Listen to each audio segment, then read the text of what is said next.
sambil menunggu yang lain ya. Bismillah, Assalamualaikum warahmatullahi wabarakatuh. Waalaikumsalam Waalaikumsalam warahmatullahi warahmatullahi wabarakatuh. wabarakatuh. Ya, suaranya khas ya. Bismillah, alhamdulillah, nahmadu wa nasta'inu wa nastaghfiruh min syururi anfusina min sayyi'ati a'malina. May yahdihillahu la mudilla lahu wa may yudlil fala hadiya lahu. Bermohon selalu petunjuk bimbingan maunah Allah. Semoga di dalam ya kondisi kita senantiasa sehat ya dan baik begitu. Ya, sebentar ya, saya agak silau ini, ada yang perlu saya ambil sambil nunggu 30 detik saja, saya izin sebentar. Baik, kita mulai ya dengan bacaan basmalah bersama. Bismillahirrahmanirrahim. Teman-teman sekalian, kita ada di dalam situasi saat ini ya penataan ya di dalam kerangka bernegara, berbangsa, dan juga mencoba untuk menelisik bagaimana dinamika kebangsaan kita saat ini, termasuk di dalamnya tentu pembangunan ekonomi. Karena bagaimanapun salah satu dari maqasid syariah itu hifdzul mal, menjaga supaya harta keturunan itu bisa terjaga dengan baik.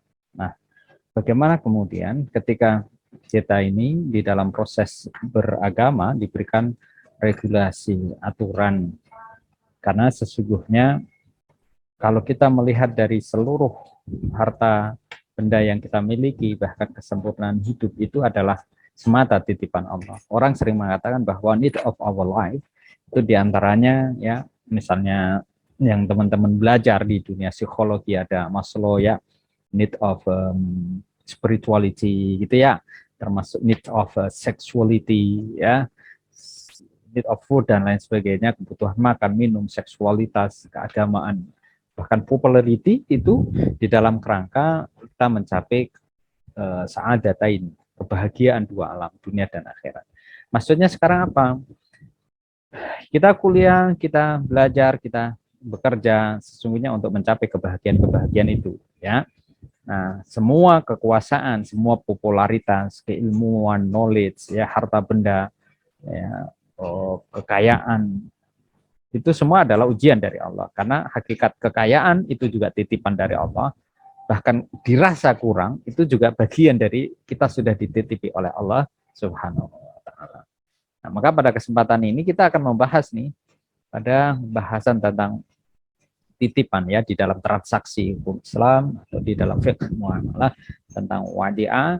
Nanti kalau kemudian bisa ada waktu kita singgung tentang qardon hasanah ya, tentang rohan, jaminan dan seterusnya. Ya, kemarin sudah membahas yang terakhir yang disimak apa? Mas Nur Rahmat. Ganteng. Apa yang sudah dilihat apa? Yang sudah disimak jelas material. Kata kuncinya. Mohon izin menjawab, Ustaz. Iya ya, silakan. Satu. Kemarin tentang terkait dengan ijarah, Ustaz. Kemudian ada hukum ijarah, penerapan transaksi ekonomi dan dalam Islam. Kemudian macam-macam ijarah, Ustaz. Oke, good, nice. Oke. Ya, makasih Mas Nur Rahmat, berarti sudah ini. Mas Zu'am Wazir.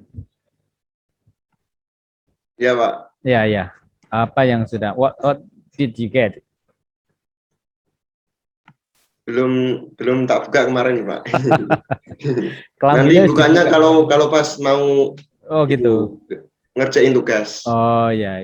Itu sebagai tugas ya. Tugas akhir ya. Biasanya nanti. Emang gitu, Pak. Oh gitu ya. Tapi udah share juga belum? Itu bagian dari tugas tuh. Tugas kemanusiaan ya. Ya silakanlah di-share, dan saya sebagai tim dari PMB itu kasihan teman-teman jenengan yang semangat kuliahnya tinggi tapi belum berkesempatan ya. Dan ini kan mayoritas juga alhamdulillah ya mendapat banyak peluang ya. Mbak Rahmawati sudah buka? Ampun Ustaz. Transaksi ijarah di Islam. Oke. What the next? Apalagi? Dimanfaat yang hukumnya mubah dapat dimanfaatkan dengan imbalan tertentu atau pemberian jasa. Oke, thank you. Ya, makasih Mbak Rahmawati. Saya izin sebentar ya sebelum masuk ke next discussions. Mbak Farihatul Kamalia, Mbak Firlana Wirayuda ya, Mas Rifki, Mbak Ulfa, Muflihatun, Mbak Ayu, Mbak Mas Dima ya, Mas Dima M. Izzaka, Fakih Munsyarid, Faizatul Hasana, Muhammad Farhat At-Tariq, Roshi Fitri Desiana, Farid Khairul Umam, Duratu Tauhidiyah Zidia, dan Ni'madiana Dinda Dwi Yulia.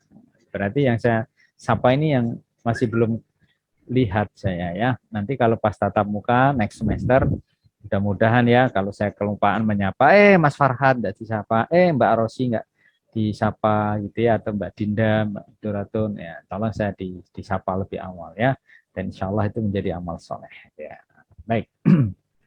Nah, teman-teman sekalian, ketika kita membahas pada sisi persoalan, biar saya ditemani yang lain tambah satu lagi ya.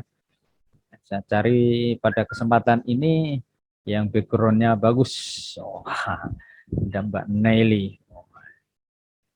Ini background sendiri ya. Tak pikir ada burung elang di atas pohon sedang bertengger. Oke, next lagi saya cari yang backgroundnya. Mana ini backgroundnya masih. Ya oke. Yang alami ya ada, biar sama lagi ya. Ya Mas Abdullah. Itu di pesantren atau di mana Mas? Pesantren? Bukan Ustaz. Di apa? Di markas UKM Ustaz. Oh pantesan. Ya multifungsi ya. Ada banyak jemuran. Ya. Tolong disterilkan ya jemuran. Enggak. Maksudnya aman itu Mas sarung ya, bukan dalamannya sarung. Oke, Mas. Ya, good. Nah, oke. Jadi kita mencoba ya di rentang waktu 1 jam ini, teman-teman nanti boleh langsung dicatat apa yang akan ditanyakan, karena izinkan saya dalam kesempatan ini menyampaikan dalam waktu yang lebih cepat ya. Good. Nah, qardon harsana itu kita bahas dulu tentang wadi'ah ya. Wadi'ah itu titipan.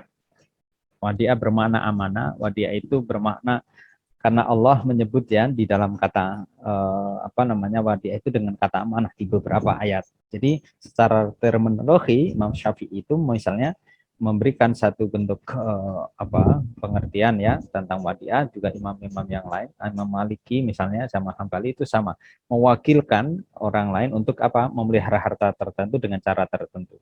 Itu wadi'ah. Jadi menitipkan gitu ya. Nah, keterkaitannya dengan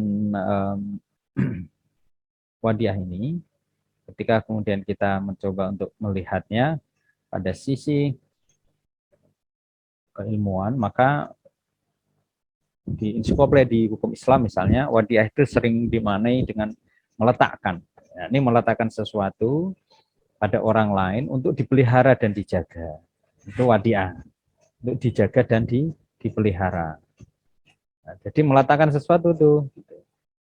Nah, meletakkan apa ya, apapun yang halal yang baik begitu, hingga secara istilah itu memberikan kuasa pada orang lain ya wadiah ini untuk dijaga hartanya, barangnya itu secara terang-terangan ya dengan isyarat yang kemudian jelas, sehingga wadiah itu lebih mudah dimaknai dengan titipan ya. Hanafi juga begitu, memberikan kewenangan pada orang lain untuk menjaga hartanya. Prinsipnya wadiah berarti apa? Kalau ada kerusakan titipan tersebut, lalu barang itu sudah dijaga, maka si penerima titipan tidak wajib menggantinya. Tapi apabila kerusakan yang dulu pernah dibahas ya, nanti kaitannya wadiah ini dengan rohan ya, fardan hasanah ya, gitu. Oke, nah syaratnya sebentar saya cek dulu. Mas Zuam, ini yang wadiah secara detail belum pernah kita bahas ya, teman-teman ya. Belum ya, oke, good. Nah, saya sharekan. Jadi, oke, kelihatan kan? Ya. Menurut Abu Hanifah, rukun wadiah ini ya hanya ijab dan qabul. Sedangkan menurut jumhur itu 3. Ada barangnya, ya barang titipan itu harus jelas. Ya, tentu ada yang kemudian dititipin dan yang menerima titipan. Gitu. Barang titipan itu harus jelas, bisa dipegang, bisa dikuasakan. Sehingga kalau kemudian ada yang tidak jelas ya harus dijelaskan, jangan sampai nanti misalnya contoh kecil ya, masa dolah itu saya minta tolong Mas, jenengan bisa driving kan gitu. Itu mobil di kantor di depan tuh ya, tolong dicucikan. Itu kalau mencuci saja itu biasanya bagian yang lecet dari mobil itu udah diinventarisir. Itu. Atau kemudian Mas Suam, tolong mobilnya Mas, saya karena agak ini diserviskan ya, di Nasmoko kah, atau kemudian di bagian mobilnya tergantung Mitsubishi atau yang lainnya gitu. Nah itu sebelum diservis itu biasanya titik-titik beretnya ya, yang luka dari mobil itu apa, rusak apa itu udah di foto gitu, lalu di bagian apa nota itu sudah dikasih penanda gitu ya. Karena memang di dalam proses 4 jam misalnya itu diservis. Kalau ada apa-apa kan nanti yang kena bengkelnya. Gitu. Jadi sighot di dalam lafadz kedua belah pihak melakukan transaksi ya itu menjadi bagian dari rukun dan syaratnya. Sighot itu akad.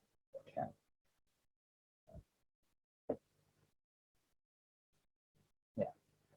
Jadi kalau kemudian kita berbahas meletakkan bagaimana posisi di dalam orang berwadiah, ya itu orang yang berakad itu berarti orang yang menitipkan ya, orang yang menitipkan dan orang yang dititipkan itu wadiah. Syaratnya harus berakal gitu. Jadi jangan sampai kita nitipin sama orang yang nggak terlalu itu ya mesti sehat lah lahir batin. Lalu kemauan sendiri. Jadi kalau ada yang dipaksa lalu nanti hilang kan kasihan. Itulah kenapa kemudian Islam hadir di dalam konteks bertransaksi itu hampir rata-rata karena suka sama suka, ada kerelaan di situ. Taradin minkum. Di dalam mazhab Abu Hanifah balik ya itu menjadi satu bentuk keharusan. Nah, ini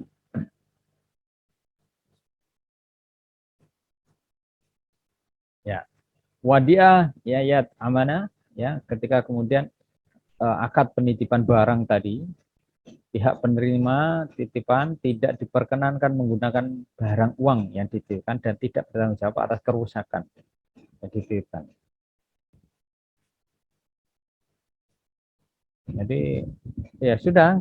Gitu. Ini kadang di perbankan syariah ketika lalu kita nitipin agunan, maka agunan itu safe. Ya. Saya sampai sekarang ini ijazah S2 saya masih belum di tangan saya. Mudah-mudahan semester ini nanti bisa saya ambil ya untuk diagunankan. Karena waktu saya untuk kontrak dengan apa namanya Sultan Agung ya, ini jaminannya adalah memakai ijazah S3. S2-nya masih di kampus yang lama. Wadiah domana akad penitipan barang di mana pihak penerima titipan dengan tanpa izin pemilik barang yang dapat memanfaatkan barang titipan itu harus bertanggung jawab atas kehilangan atau kerusakan. Jadi termasuk tadi ya contohnya adalah Mbak Aini, Mas Farid gitu, lalu sama-sama menitipkan di Pegadaian ya syariah masuhan, lalu nitipin ijazahnya di apa gitu. Nah itu berarti ya domana. Jadi ada pengganti nanti kalau mengalami kerusakan. Makanya sebenarnya ada satu contoh tuh, ya orang-orang kaya itu jauh lebih cerdas di dalam menata atau kemudian saving their asset. Jadi kalau mau, ini sebuah kisah ya, taruhlah namanya Farhad.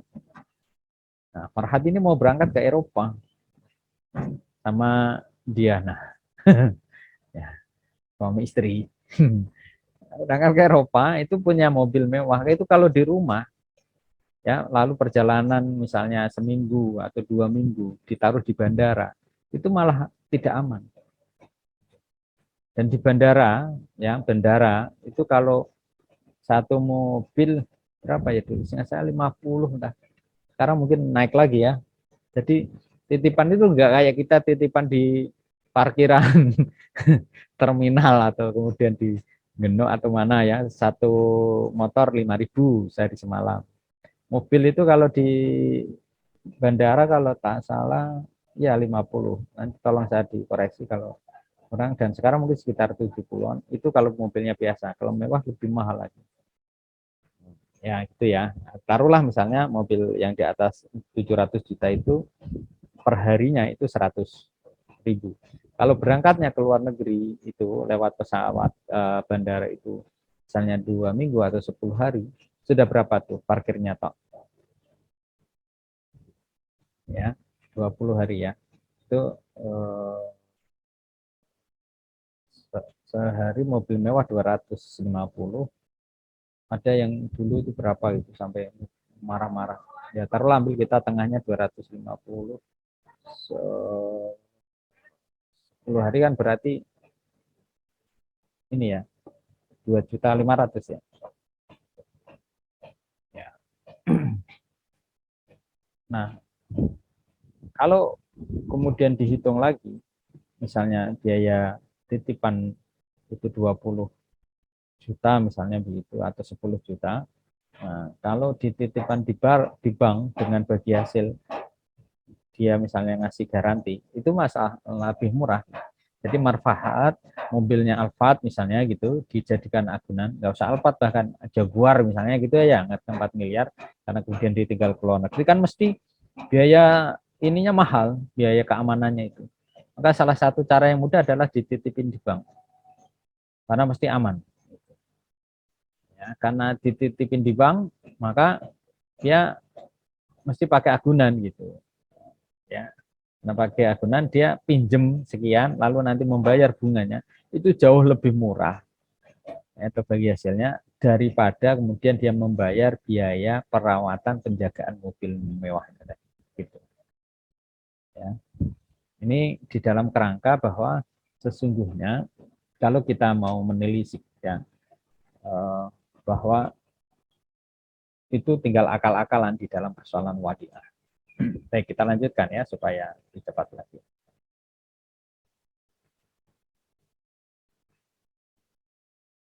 Skema wadiah ya itu ada penitip, wadi ada mustawoda, penyimpan ada barangnya. Jadi produk wadiah tidak ada di lembaga perbankan. Jika barang hilang, maka bukan karena kelalaian atau kelalaian syariah, ya kelalaian syar'i.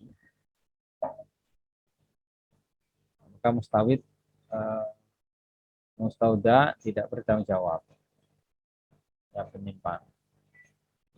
Karena kelalaian maka dia harus mengganti. Kalau kemudian nasabah menitipkan barang,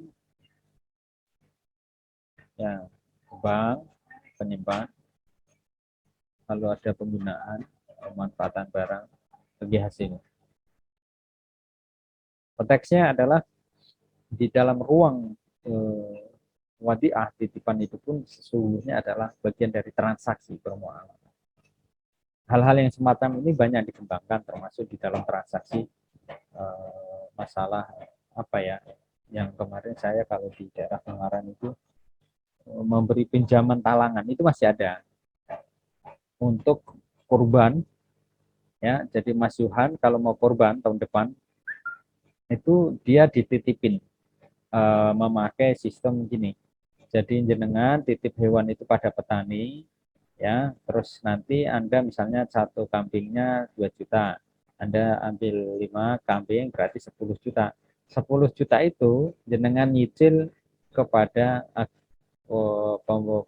salah satu koperasi syariah apa istilah mereka itu, kayak ya sejenis itulah. Lalu dari koperasi atau dari bank syariah atau istilah mereka untuk memberi pinjaman itu dicicil. Nah, ternyata ya lumayan membantu masyarakat. Ya, Mas Johan tahun depan sudah bisa berkorban 5 kambing begitu, dan dari korban dilaksanakan dia masih bisa nyicil kepada pihak yang memberikan pinjaman, dalam hal ini adalah banknya, ya, mustauda. Nah, wadiah yad amanah dapat berubah menjadi yad amanah oleh sebab-sebab.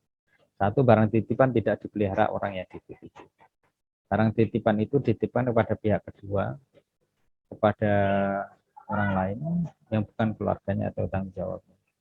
Lalu barang titipan dimanfaatkan orang yang dititipi, orang yang dititip wadiah mencari wadiah itu, dan orang yang dititipi yang mencampur aduk, bahkan orang yang dititipi melanggar syarat-syarat yang telah ditentukan. Artinya apa? Bahwa di dalam persoalan ketika titipan tadi itu mengalami kerusakan atau apa, ini ada beberapa sebab yang seperti ini sehingga bisa berubah. Yang awalnya kemudian tidak harus diganti, lalu barang itu karena sudah dipercayakan di dalam situasi yang seperti ini akhirnya harus diganti. Ya, satu, tidak dipelihara. Ya. Lalu pihak orang lain. Ya, dititipin tapi malah dimanfaatkan orang lain. Akhirnya rusak, gitu ya. Mengingkari wadiah itu sendiri, bahkan mencampur aduk. Ya. Itu semua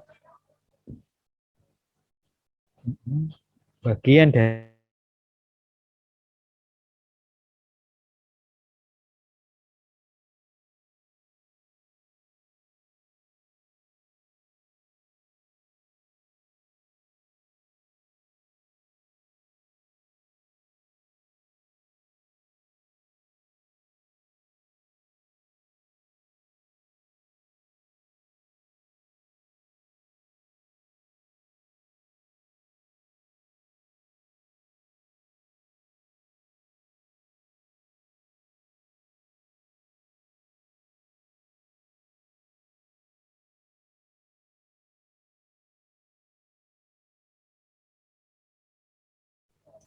maaf, ini tadi voice-nya baru mati ya? Atau sejak tadi, Mas?